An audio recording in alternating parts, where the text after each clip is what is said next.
صل على محمد وآل محمد.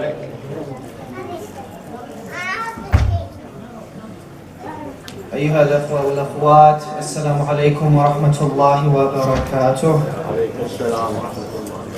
First and foremost, brothers and sisters, I'd like to congratulate on this auspicious occasion Imam Zamanina, عجل الله تعالى فرجه الشريف, and then of course the rest of our Ahlulbayt, our Prophet, Amir al-Mu'mineen, the Lady Fatima al-Zahra, and the rest of the Imams, and of course to you, my fellow brothers and sisters. أعوذ بالله من الشيطان الرجيم. بسم الله الرحمن الرحيم. الحمد لله رب العالمين، والصلاة والسلام على سيدنا ونبينا ومولانا بالقاسم محمد. اللهم صل على محمد وعلى آله الطيبين المعصومين، ولعنة الله على أعدائهم أجمعين من الآن إلى قيام يوم الدين. أما بعد، فقد قال الله في كتابه الكريم وهو أصدق القائلين وقوله الحق. بسم الله الرحمن الرحيم. اليوم يئس الذين كفروا من دينكم فلا تخشوهم واخشون. اليوم أكملت لكم دينكم وأتممت عليكم نعمتي ورضيت لكم الإسلام دينا. صدق الله العلي العظيم. صل على محمد وآل محمد. اللهم صل على محمد وآل محمد. Since this is meant to be in English, a lot of this will be directed at the youth. However, even though this is directed at the youth, it is still meant for everyone to benefit from. Alhamdulillah, on this auspicious occasion, we are gathered here for Ahlulbaitcenter. And most of us are familiar with what has occurred on the day itself. But inshallah, what I want to do is also focus on some of the ayat which relate to Ahlulbaitcenter. And then inshallah tie it in with a lot of the current trends, a lot of what the mainstream Islamic community has to say about it. The ayah I have just read is the ayah, the last ayah of the Quran which was revealed. And it's directly related to Ahlulbaitcenter. And in fact, Ahlulbaitcenter is what we call the Sha'n al-Nuzul, the reason that this ayah was revealed. So the ayah starts off, well actually let me go back a little further. So before the actual event of Ghadir occurred, we know that of course a lot of the Hajjaj have come back. Inshallah, may Allah accept their Hajj and also grant us an event Hajj inshallah the following year and every year. So Rasulullah went on his first, last and only Hajj, and then on the way back they stopped in a place called Ghadir Khum. Now before this, the ayah, a different ayah was revealed, which was Ya ayyuhan nabiy balligh ma unzila ilayka min rabbik. That, O Prophet, relate to the people what has been revealed from your Lord. But the next phrase is the more important one. If you don't reveal this specific item, then it will be as if you have revealed nothing. Then following this revelation, as we know that the Prophet asked Bilal, "Oh Bilal, please get everyone's attention." So it's a very large crowd, thousands of people, tens of thousands, hundreds of thousands of people. All of them are coming back from Hajj. And so Bilal has a dilemma. He needs to gather everyone so that they can listen to what the Prophet has to say. So of course, what better way to gather people, as we've learned, for the time of Salat. How do you call everyone for Salat? You recite the Adhan. Now of course it's not the time for Salat at all. But he realized that if anything, it'll definitely get the attention of people. So he starts off, Allahu Akbar, Allahu Akbar. So then everyone looks at each other. First of all, adhan's being recited, so obviously it's a call to something. But then they also realize that they've already prayed and the next prayer isn't for some time. So now they're curious. But what also gets their attention is that Bilal doesn't recite the typical adhan which was being recited from before. He adds in an extra line which only we read. So after saying, Hayya ala al-falah, Hayya ala al-falah, they expected him to start saying Allahu Akbar again. So just a quick translation, Hayya ala salah, Hayya ala salah. That means hasten for prayer, hasten for prayer. Hayya ala al-falah, hasten for success. And then typically what would have happened is he would have switched to Allahu Akbar, Allahu Akbar. God is great, God is great. But instead he added an extra 2 lines, as if reciting adhan when it's not the time for prayer wasn't enough. He adds in Hayya ala khayr al-amal. And now the people are really looking at each other. What's going on here? He's reciting adhan, it's not time for prayer. Now he's saying Hayya ala khayr al-amal. Come for the best of deeds. And when we study the ahadith, we have 3 kinds of ahadith. This will connect to what I just said earlier. We have 3 types of ahadith. One is qawl al-ma'soom, what the ma'soom says. That's obvious, right? Most of ahadith, it's some direct quote from one of the ma'soomin. The second one is fa'al al-ma'soom, right? What the ma'soom does. So this is recorded by people who watch them. They say, this is what I saw the Imam doing. For example, this was the way he was reciting his salah, and that's how we recite our salah now, or we try to, inshallah. But then the third one is the most interesting. It's called taqreer al-ma'soom, which refers to not necessarily anything the ma'soom, him or herself, is doing, but if someone else does something, and the ma'soom doesn't say anything, then you can assume that it's okay to do. Because it is required for the ma'soom that if anything is said that's incorrect, then the ma'soom must speak out and say, no, this is wrong, you need to change it, or this would be the right way. So when Bilal says, Hayya ala khayr al-amal, the Prophet didn't say anything.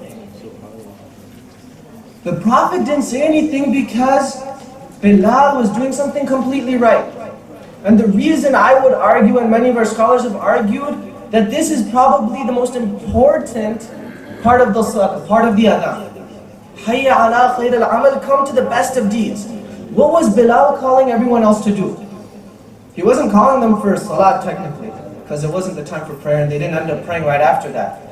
He called them to just do one very simple thing. Just come and listen to what the Prophet has to say. SubhanAllah. So he wasn't even calling people directly for prayer.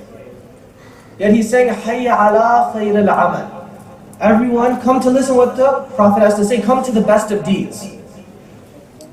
So we can connect that simply listening to what the Prophet has to say is the best of deeds. And even now when we say Hayya ala khayr al-amal, we're going to pray. It's not just the motions of praying, right? We have a very, very fun dig we like to take sometimes at our other brothers and sisters in faith, that we like to say that if you don't take the name of Ahlul-Nabi, your salat is batil.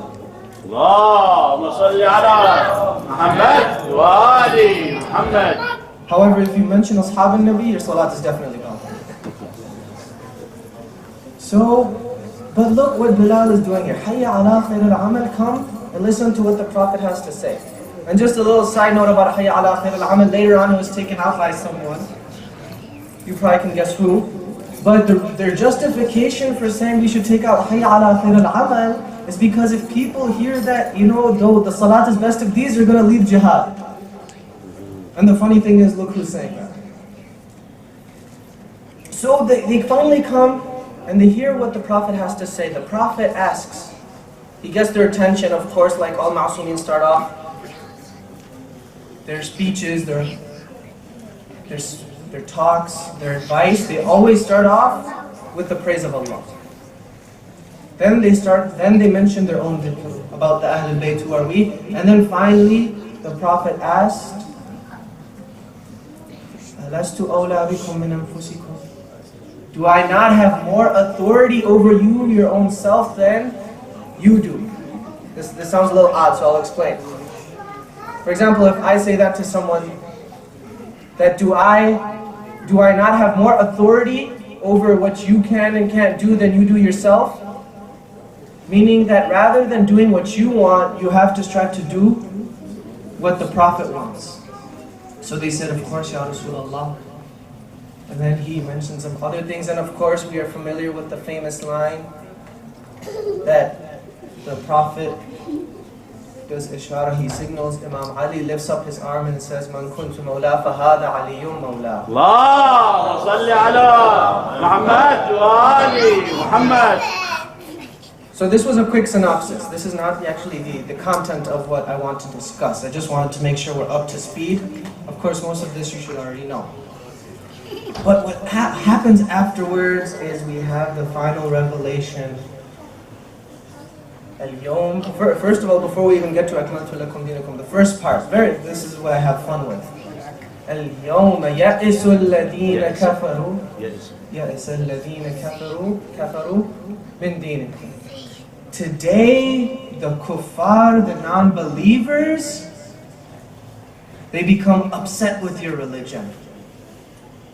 فَلَا تَخْشَوْهُمْ وَخْشَوْنِ. Don't be afraid of them, be afraid of me. Allah is saying this to the Prophet.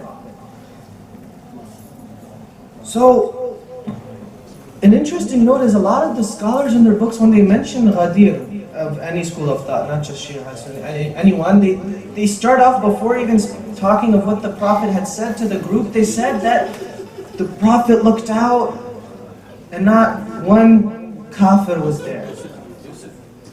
So then people ask, how can they say that not one kafir was there, and then you say that this ayah came for Ghadir, saying, اليوم يئس الذين كفروا. That today the kuffar are upset, when there clearly aren't supposed to be any kuffar there.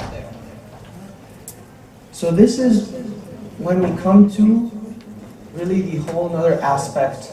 This is where the third category of people comes out, and that's munafiq. That of course no one in that crowd was considered a kafir by the general public, right? Because if you at least externally proclaim La ilaha illallah Muhammadur Rasulullah, Allahumma salli ala Muhammad wa ali Muhammad. In that time, no one had the right to say you're not a Muslim, and even today, to a certain extent. But when it says اليوم يئس الذين كفروا من دينكم, that today the kuffar become upset from your religion, it means that up till that point they seem to be okay. That Ya Rasulullah, you make us pray, you make us fast, you make us go fight for you even though we'll run away sometimes. You make us pay some money, okay, we're down with that. We're Muslim, right? But now, oh no, you put this person up next to him, you're saying that we have to follow him just as much as we follow you? No. So now this is where a lot of people's true colors show. We say that in chemistry or in sciences, we have something called a litmus test, right, in English. So it's something, for example, you want to tell if something has a certain chemical or not, you put it in a certain reagent or a certain solution, and if it changes color, you know whether it's that substance or not. So, subhanallah, what the Prophet was doing here, he was creating his own litmus test. Right? And what was he using as his solution?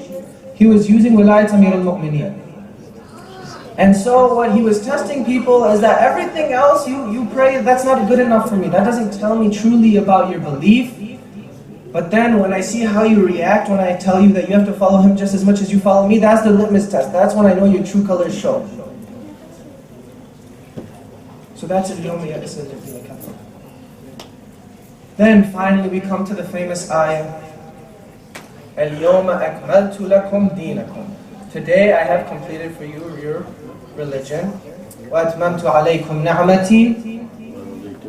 And I have completed my blessing upon you. وَرَضِيتُ لَكُمُ الْإِسْلَامَ دِينًا.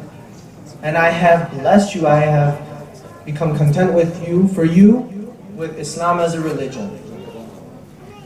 And subhanAllah, if you actually look at where this ayah is, it's in Surah Al-Ma'idah, the 3rd ayah. And then all of what I've read so far, that's not even the full ayah. If you actually read the ayah from the beginning, it starts off talking about meat. So Surah Al-Ma'idah was actually the last surah in terms of revelations. It's the last surah which was revealed. So as it was the last surah which was revealed, and it starts off, Ya ayyuhalladhina amanu awfu bil uqud. O you who believe, fulfill your covenant. Fulfill your obligation. This is the important phrase. But then you have all this talk of you can go fish, you can have this kind of meat, you can't have this kind of meat, make sure you don't eat pig, make sure you do dhabiha. And then finally it says al-yawma akmaltu lakum dinakum.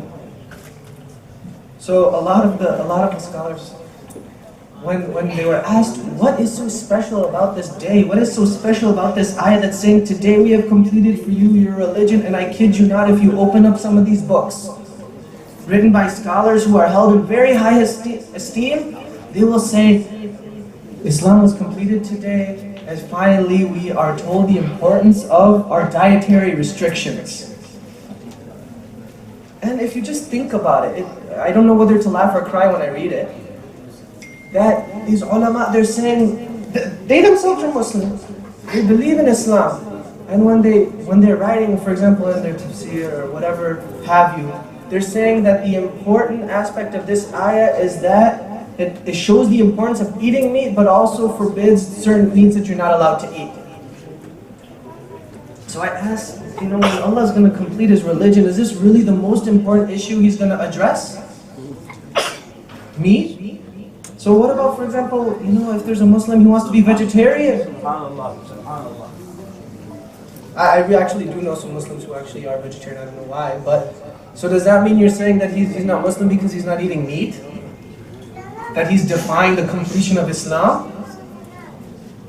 And honestly, if you look at, you would wonder if Allah is talking about the most important aspect of our deen. I mean, we should even ask this question, why is He placing it with the ayah talking about meat? Why?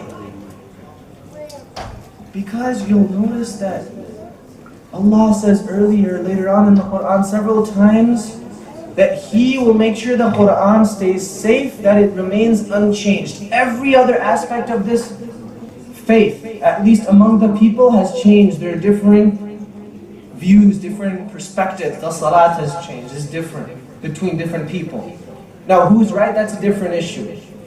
But I mean, you have to admit that it has been changed among some groups, because Rasulullah only prayed one salat, it didn't change over time. The rules of fasting have changed. We just had Hajj, the way we do Hajj is different. But the Quran is the one thing that has remained pure from any sort of interference. And it's these small things sometimes I think. Like I said, I'm not making any conclusive statement here, but it makes you wonder that if it was placed in such an overt context, that if Imam Ali was noted by his name in the Quran, I can guarantee you it would have been changed a long time ago. But because, subhanallah, when Allah says that He will protect the Quran, one of the miracles of His protection of the Quran is that He actually didn't use any miracle. Because, for example, I don't know if you remember several years ago, I want to say about 5 years ago, in Florida there was a Christian priest. He was very anti-Islam, and he said, you know what, we're anti-Muslim, these guys are terrible human beings, we're going to burn the Quran. Astaghfirullah. So they actually bought several Qurans and they would toss it in a bonfire. And sadly, those pages were burned. It's not like, for example, someone tries to burn the Quran and Allah extinguishes the flame. Allah doesn't allow the page to burn. But how Allah saves the Quran, it's not using any specific miracle, right? Allah uses these covert ways, these subtle ways, because He knows that at every point in time there are always going to be a group of people who can recognize and who will realize the true meaning of those ayat, and they can pull out the implications, the important messages from ayat such as al-yawma akmaltu lakum dinakum, which are protected by ayat which talk about things like meat, which we don't give much importance to, at least superficially. So we look at several other things. For example, I want to segue and move on.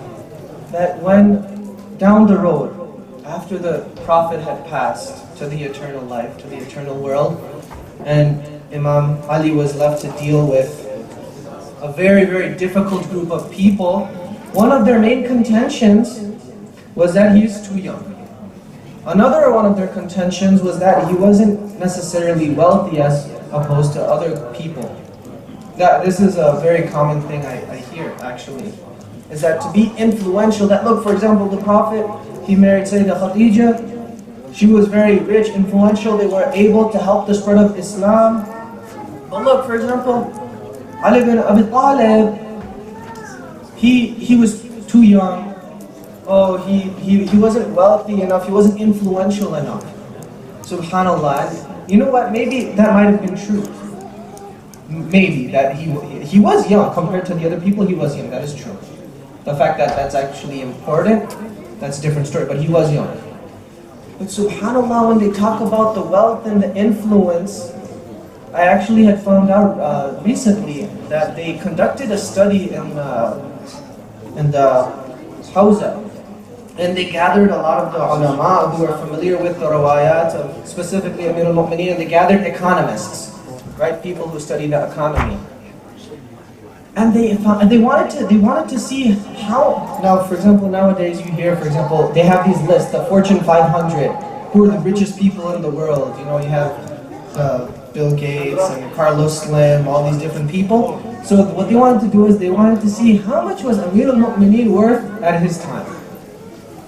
So they gathered all the riwayat they had about his material life, about his work, about his assets, and then they gathered the economists who knew about how the economy works, who can find out how much to value, ascertain the value of certain things. And after they conducted the study, they realized that Amir al-Mu'mineen Ali bin Abi Talib, Allahumma salli ala Muhammad wa ali Muhammad. If you took all of his wealth, all of his assets, and you weighed them in today's market to see how much they were worth, he was a multi-billionaire in his day and age.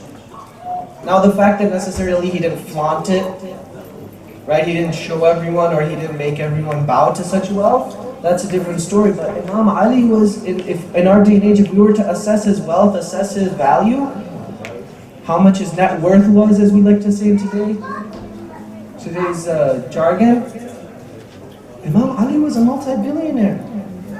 And what made him so rich, subhanAllah? Back then, the most valuable asset you could have is water. Back in the desert, they didn't have the pipeline set up. Everything was based off of water, which makes the most important thing wells. And subhanAllah, almost every well in the area was dug up by Imam Ali himself. Right? It's almost like when people like to talk about how awesome someone is, we say, you know, our Imam is so awesome that in his free time he would just dig up wells. Now, subhanAllah, look, that Islam doesn't want Bill Gates' name to be on the most richest person in the world. Islam wants your name to be on there. But then just once you get on that list, make sure you don't forget where you come from. Right? Even, for example, Sayyidah Khadija. When they assessed her value, they said that back then she had at least 80,000 cargo camels. 80,000 cargo camels. That's not even counting, for example, what's actually on the camel. Now, a camel back then would be equivalent to having like a semi truck. You do a simple math, just her camels without what's on top, that would easily make her the richest person ever. Just her camels. I'm getting my sign to wrap up, so I'll just make a quick conclusion. That when we think of Ghadiyah, obviously we have our famous line, for example, that Wilayat Amir al-Mu'mineen was announced. But you can't forget to accompany that with the ayah al-Yawma akmaltu lakum dinakum. Because when someone asks you what's so special about Ghadir, In fact, the first thing you shouldn't say is Imam Ali, because they're not going to know what you're talking about. You start off with Al-Yawma Akmaltu Lakum Dinakum. They do go together. And don't forget that today was the day that our religion was complete, which makes this the most major Eid. We ask Allah subhanahu wa ta'ala to grant us the ziyarat of Imam Hussein and the rest of Ahlulbayt in this life and their shafa'at in the next. Wassalamu alaikum wa rahmatullahi wa barakatuh. عليك السلام. اللهم صل على محمد.